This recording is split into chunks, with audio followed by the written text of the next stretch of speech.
Hello my friends, welcome to my channel, The Wiggles Project. In today's video, I thought that I would share a very personal story with you about finding love after my young onset Parkinson's diagnosis. And this video is inspired in part by an article that was written about this love story of mine. And it's from this wonderful organization. It's a nonprofit. If you're not familiar with them, they're called the Parkinson's Movement Disorder Alliance. Along with sharing just a little bit of that story, I'm gonna put a link to an article and then the SoundCloud. It's just the audio of that interview. So when I was diagnosed, I was 38 and I was dating. Most of the people that I have met with Parkinson's, young onset Parkinson's, the majority of them were in relationships, they were married, they had kids, and all of that when they got their diagnosis.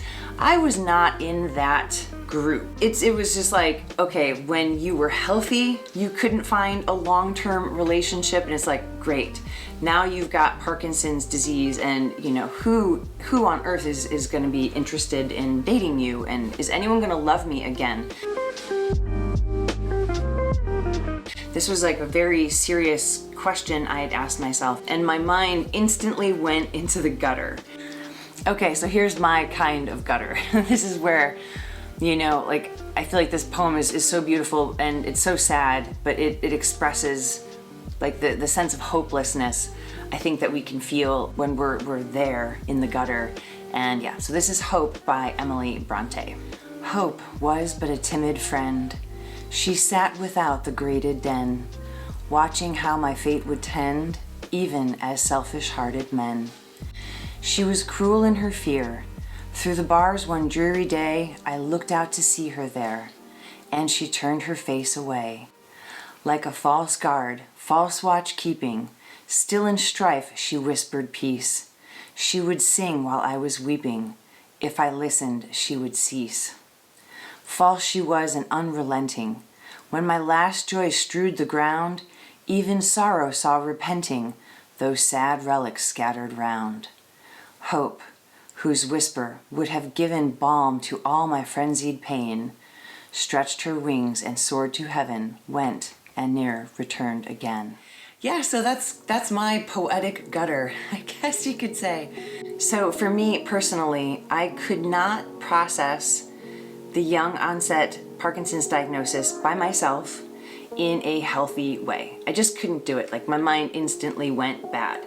It went negative, and it just wasn't good. So for those of you who know and have seen some of my other videos, I'm a big believer in finding that mental health ninja. You have to find it. And for me, I did that with cognitive behavioral therapy. And when I was in therapy, what's interesting, when I was in therapy, I was like, God, why didn't I do this sooner? Because the perspective shift, it wasn't just on love and it wasn't just on relationships, but it was on my own tendencies to go there automatically without even thinking about the possibilities. And so I don't want to say like I retrained my brain, but like I identified what are my values in life and where do I want to go, where do I want to be, how do I want to feel, and my reactions of going to the gutter wasn't getting me towards those values. So like things just clicked in a very different way for me. So, and I also believe too that along with that therapy, I feel like I found myself in a strange way. Like, I found a healthy version of myself.